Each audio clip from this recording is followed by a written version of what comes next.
Good early afternoon. We are live on the Blue Plate Special here from Wisdom Harbor Studios at the Wharf in Orange Beach, Alabama. So should coffee cups have the... Is this a left-handed coffee cup? Because it has nothing on this side, and yet the thing is on this side. So it's much like my conundrum about the t-shirts. Should it be on this side? Or, am I the only one that wants to look at it? I have no idea.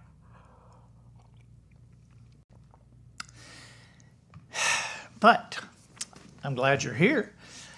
And we've got a good show for you. I think we're going to do some hurricane perspective in just a few minutes. Having actually been through several, I think I can tell you some stuff maybe that you don't know or haven't thought about. And then I have found a couple of things that you probably haven't heard that are in one of the books, and I'd like to read just a little bit to you. Okay, hey, if you have not clicked your notification button, if you're on Facebook with us, please click that notification button so that you will be notified when we are live and on the air. And if you are on Instagram, how you doing? I hope you guys are doing great. Thank you for being with us. Twitter folks, thank you. There's an army of you guys. And the YouTube people, please click that subscription button. You see right there, the little red one down to the right. And that would really help if you would do that.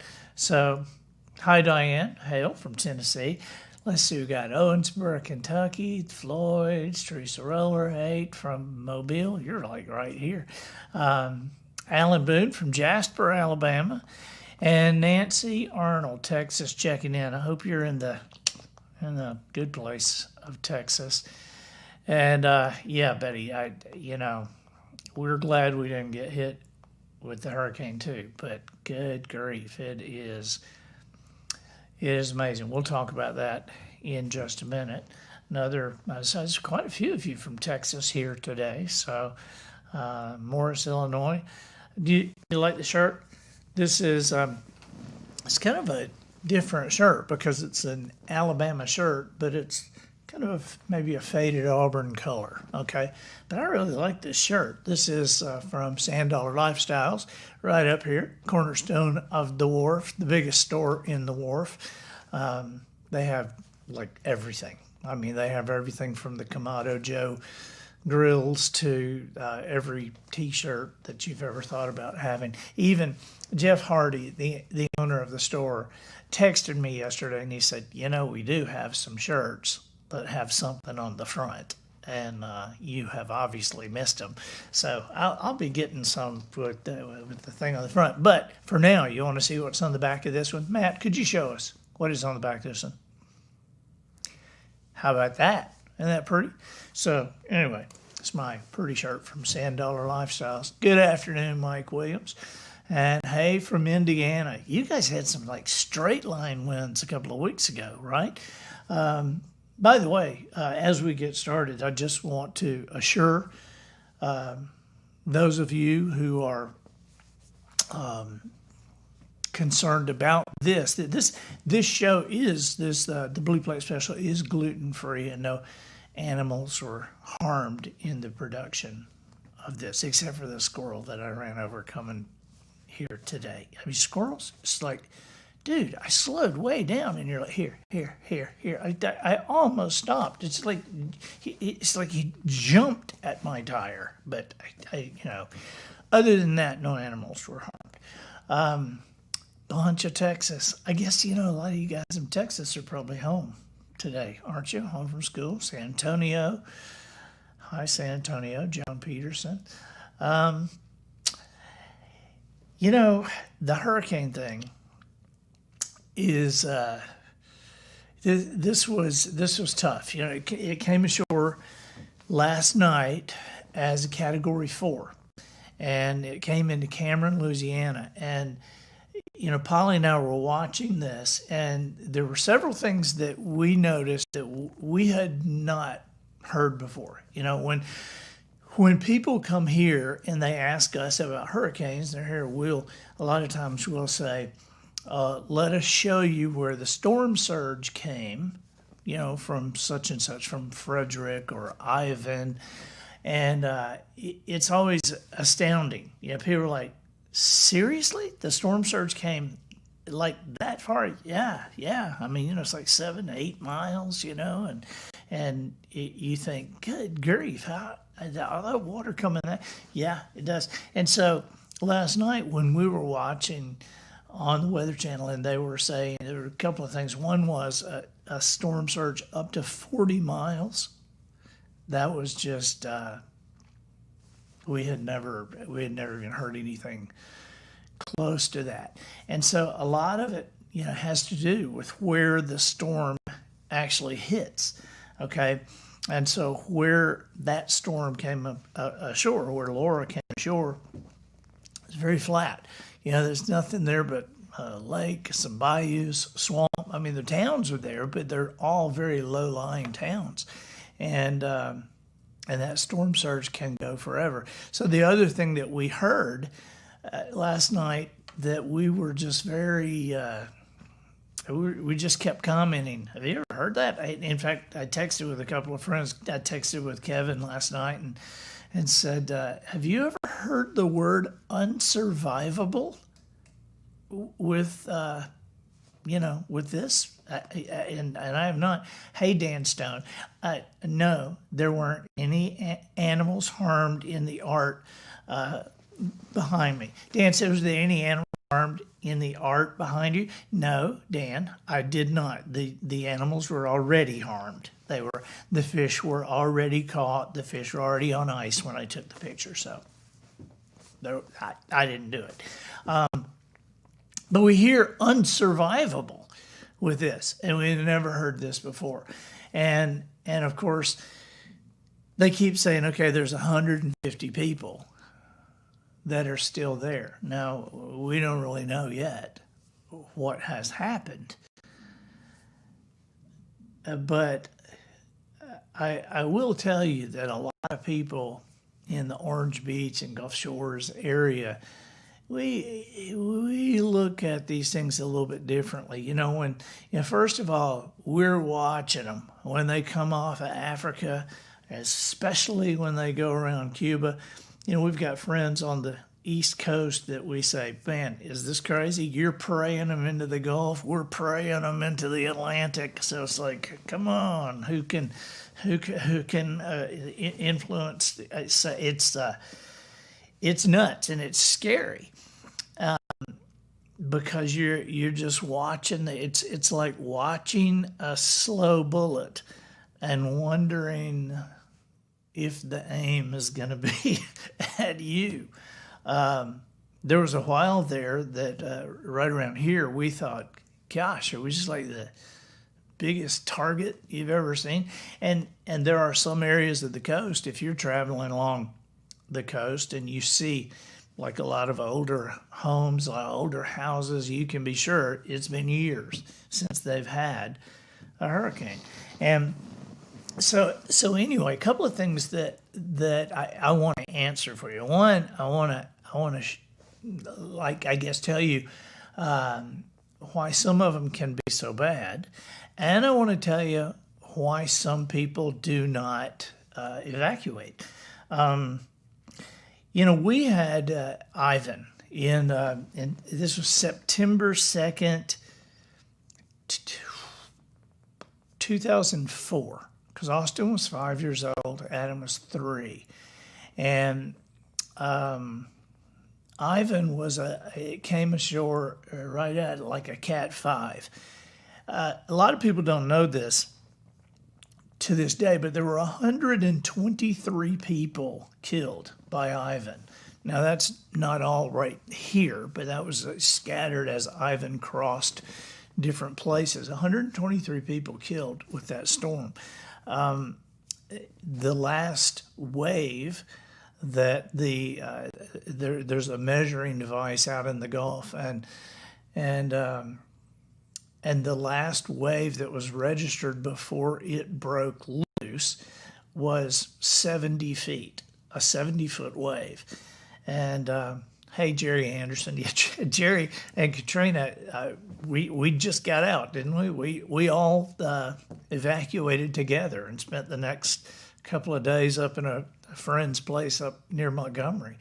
But the thing about the storm is when it was over, there was just insane, there was insane rumors. And I had some connections with some military people, and so I was able to get in a aircraft and fly over and look and see, and so I kind of, but I mean, that night when it was coming ashore, we literally heard we got a phone call that said everything's gone. It's just like gone.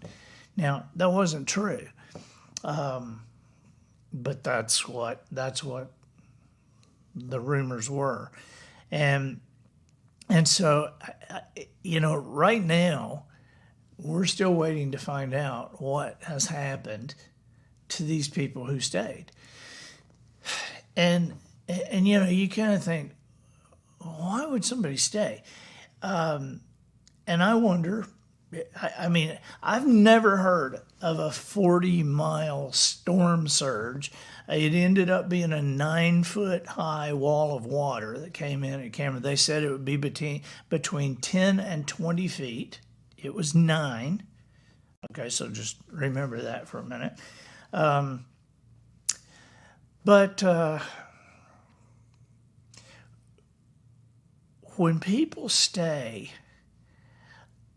a lot of it has to do with the storms that they have gone through and the reporting that was done on those storms. Okay, because the Weather Channel is, and weather people, we rely on them, but a lot of that, it has the same tendencies that mainstream media has, meaning, this is the worst, this is the biggest, this is horrible, and that would be great if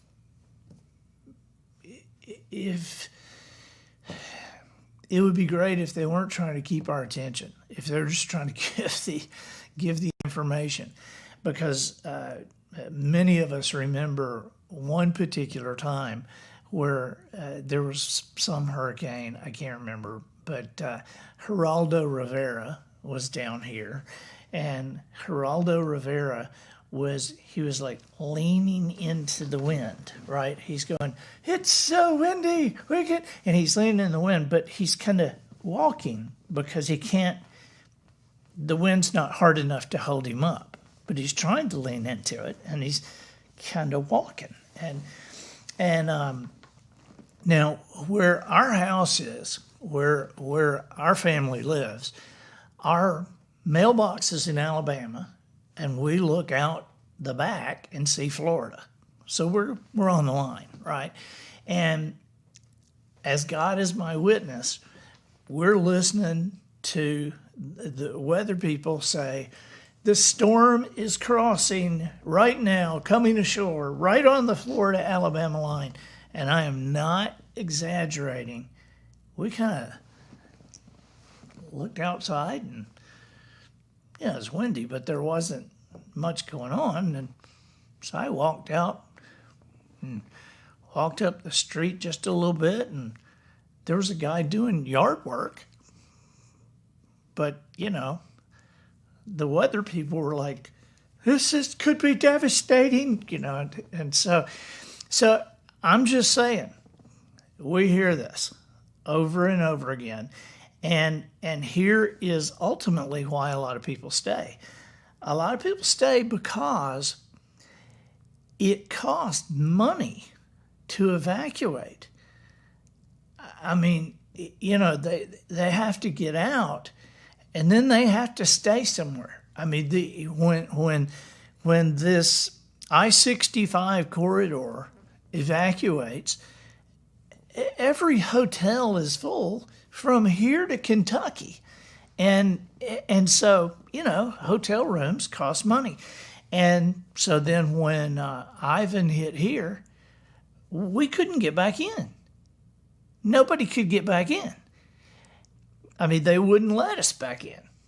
And so the insurance companies, it's like you have a responsibility to mitigate the damage.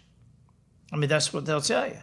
And so mitigating the damage means that you get rid of the wet stuff. You can't, and so literally people were having the insurance companies come in and go, look, there's mold here, there's mold. And you could have gotten this wet sheetrock out, but you didn't. I'm like, they didn't let us in for 7 days.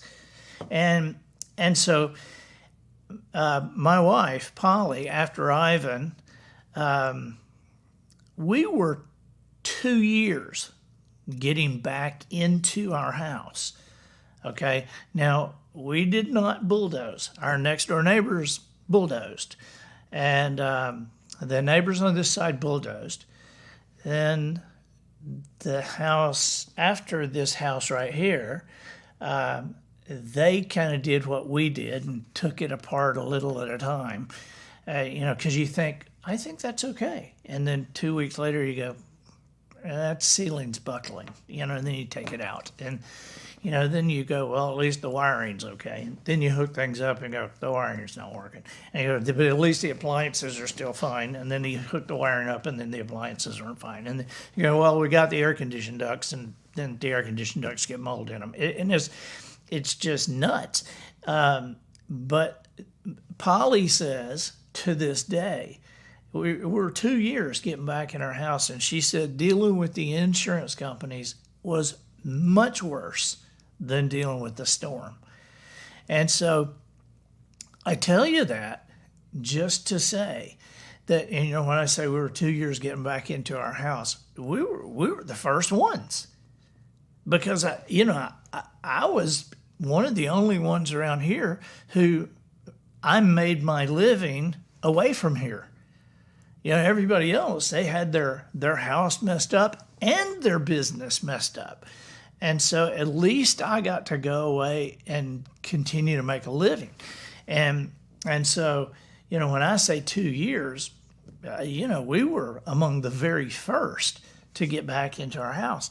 And so what I tell you that for is to remember everybody is like wanting to help them. Like right now, okay? And I say do, help them, all right? But, in a month or in 2 months, the press is going to be gone. We're going to not hear about this anymore. And the tendency is to think that everything is fine. Because I would travel around and 6 months, a year later, people would say, well, I guess that was a tough time during the hurricane. And I'm like, well, yeah, nobody's back in their houses yet. All the trees are dead. And, nobody has garbage pickup yet. And, we looked across at a place called Perdido Key. And Perdido Key, they didn't have electricity for a year. I mean, the road was closed. There was no electricity for a year, and so people just don't know how crazy this gets, and it's about to get. I hate to say it, but it's about to get worse for these people, because they, if there's a fire, that's a limited number of people who are affected, and a fire will have people not affected to come in and help. And then, nearby, with a tornado, it goes through a neighborhood or goes through a part of a town, and there are people all around to come help. But when a hurricane hits like this, you have sometimes 50,000 homes that are, unable to be lived in. And these people are trying to deal with their insurance companies, and they're competing for 100 contractors, and half of them are crooks. They've kind of come into the area. I mean, the people who come into the area to work in these situations, not all of them are there to help, And, our neighbors this way, I went over and there was a whole crew of guys on the roof roofing, and I walked over because I knew that our neighbors were gone, and the guys' wives were hauling stuff out of the house. They were taking everything, and so it's just it's just crazy. So I would just just remember when it's just another crazy thing about the media, that the exaggeration and all, it hurts everybody, because these people, they go, you said it was going to be horrible last time, and we evacuated. Then you said it was going to be worse the next time, and we evacuated, and we haven't got any more money to evacuate. We can't evacuate. And then if something happens to our house, we can't get back in and take care of it. So it's a mess. So definitely, pray for those people. And remember, we say a lot here, it's more blessed to give than receive. And we're very grateful when we get to give and don't have to be the ones receiving, because boy, this is no respecter of families or influence or money or anything. Polly and I we were in the Red Cross line getting hot dogs for our meals, and in line for ice, and it was a crazy time. And so I always feel for these people. We'll talk sometime more in depth. I'll tell you some more specific stories. I want to switch gears now with the time we have left. And, we had been talking in the office lately about this book, about the 7 decisions, which it's funny that, I don't know, we just don't talk about it very much. I mean, The Traveler's Gift seems to get most of the press, or The Noticer, or The Butterfly Effect, or Hartman, or some of the others. But this one was done after The Traveler's Gift, and it was where I really took the 7 decisions and really got involved in them. Oh, I forgot one thing. Matt, do you still have that? Okay, we have a friend of a friend who was on an oil rig before they evacuated, and look at this picture. Those are water spouts. Okay, I have seen 3 at one time before, 2 full ones and 1 kind of nippling down, but I've never seen anything like that. But that's what these storms bring in. Tornadoes, but when a tornado is over the water, it sucks that water up, and what you're looking at is a water spout. And so you think about how crazy the tornado is, just a tornado, just with air, all right? Think about it with the force of water in that tornado, and that's what you're looking at that picture. So anyway, the 7 decisions recently hit, we found out they hit a milestone. We hit a milestone with the sales on it, and so we've got some here. And so we wanted until Sunday, we want to do 40% off. So these hardbacks are $11.99, and I want to read you just a couple of quick places in them, if you don't mind. I think both of these things are just kind of interesting, and I think one of them I might have told you about, but not in depth. And then the other one, be pretty new to you. Let's see, where's my glasses? Okay, you guys doing good? All right, you still with me? Still here? All right. This was in which decision? This was in the certain decision. This was in the decided heart section of the book. And the little section was called Thriving on Rejection.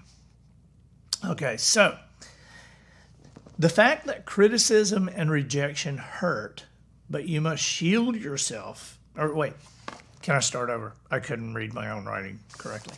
The fact is that criticism and rejection hurt, but you must shield yourself from them to protect your decided heart. Let me tell you what I do to protect my decided heart. When I was working on getting The Traveler's Gift published, the book kept getting turned down. And I received a note from the top literary agent at William Morris. All right, now, here's the letter, okay? I have it framed. It's right here. Matt, could you show us a close-up of this letter? I have it framed. We're going to have it right out here where everybody can see it. These are the two nastiest letters that I received about The Traveler's Gift, by the way. It was rejected 51 times before I ever got a publisher. But now you understand, William Morris Agency at the time was my agency. This was my own agency. These are my own people telling me this, okay? So the top literary agent at William Morris, he wrote, I found your story a bit melodramatic and lacking in concrete plot and characterization. Also, I didn't feel that the characters you describe come to life. Okay, so you don't like the story, I thought. You don't like the plot or the characterization. And you don't like the characters. Other than that, what didn't you like? Criticism, condemnation, and complaint are creatures of the wind. They come and go on the wasted breath of lesser beings and have no power over me. See, my little trick to keep my decided heart thriving, happy, and moving on the road toward my assured destiny during this trying time was to find other authors I admired who received the same kind of rejection. I actually felt pretty good after I found a rejection letter of The Diary of Anne Frank. The publisher said, this girl doesn't have any special perception or feeling that would lift that book above the curiosity level. More than 30 million copies of The Diary of Anne Frank have been sold since. When the manuscript for the classic Lord of the Flies was submitted, the publisher commented, it does not seem to me that you've been wholly successful in working out this idea. More than 17 million of those have been sold. An unknown writer called Dr. Seuss presented a publisher with a manuscript titled, And to Think That I Saw It on Mulberry Street. The manuscript was rejected by 27 publishers, including one who said, this is too different from the other books for juveniles on the market to warrant its selling, and you can't make up words. We pass. Most of us read George Orwell's classic Animal Farm in school.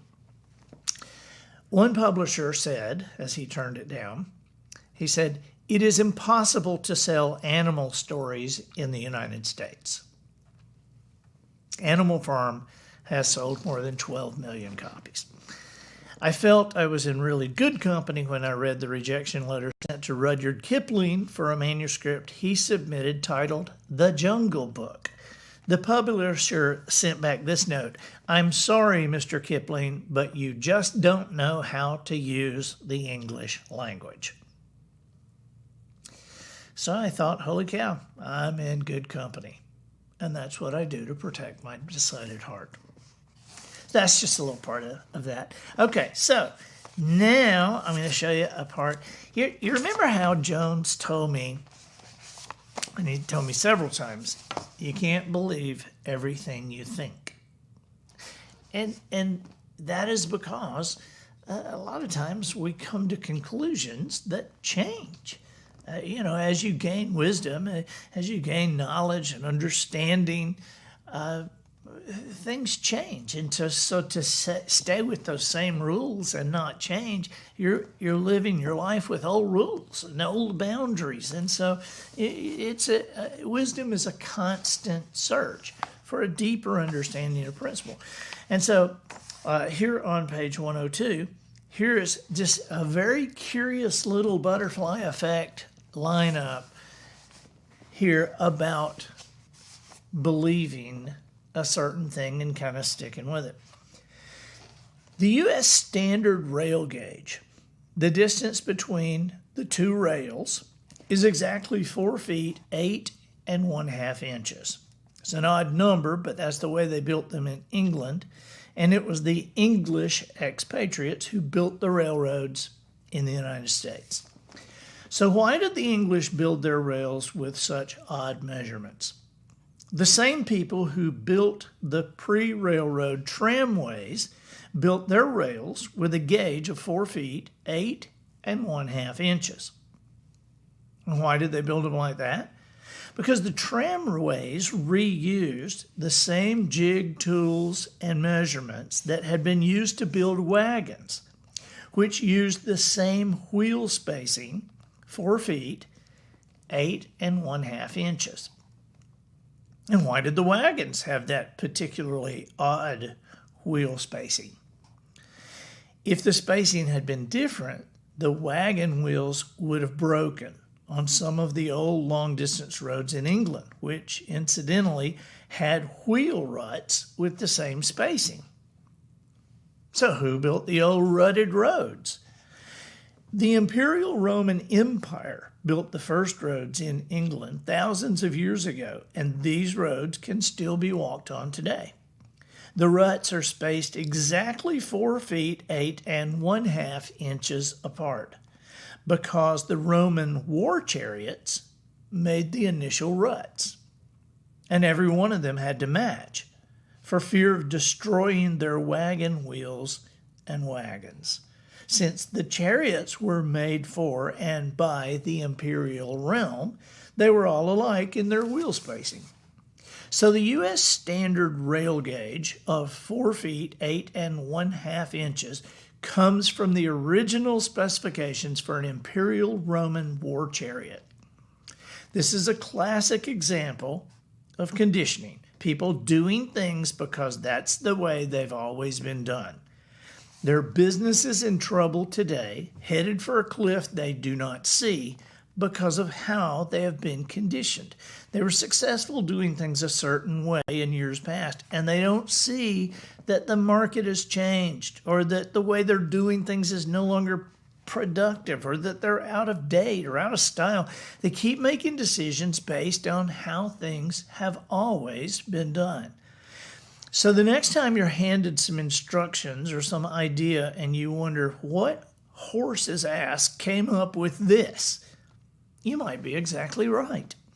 You see, the Imperial Roman war chariots were made just wide enough, 4 feet, 8 1/2 inches, to accommodate the back end of 2 war horses. Now, here's a little interesting twist to this story. When you see a space shuttle sitting on the launch pad at Cape Canaveral, you'll notice 2 big booster rockets attached to the side of the main fuel tanks. These solid rocket boosters are manufactured by a company in Utah. The engineers who designed them may have preferred to make them a bit wider, but the solid rocket boosters had to be shipped by train from the factory site to the launch site. The railroad line from the factory had to run through a tunnel in the mountains, and the solid rocket boosters had to fit through that tunnel. The tunnel is slightly wider than the railroad tracks, and the railroad track at 4 feet, 8 1/2 inches is about as wide as 2 horses' rear ends. So the major design feature of what is arguably the most advanced transportation system in the world was determined literally by the width of a horse's behind. I still love that story. So that's the 7 decisions. And so there's a special on it if you'd like to get one of the hardbacks, and that'll be $11.99 until Sunday. So what are you guys going to do this weekend? Definitely be thinking about and praying for the people that are still being affected by the storm. This thing is, it will continue. If you see where it's going to go up and curve up, there's going to be, damage there. These things continue on and continue to throw off tornadoes and stuff. And so if you're in the path of that, be careful. And if you're not, let's figure out what we can do to help. We'll see you next week. Not sure what days we are on next week, but we're actually this afternoon we're going to be recording a podcast that I think you're going to love. That comes out next week. Didn't you love the one this week with Dan Miller and the 48 Days book? I love Dan, so appreciate him very much. And the week before that was Dr. Barb. That was fascinating. So, you guys, thank you so much. Appreciate you being with us. And that'll do it for this Blue Plate special. See you soon.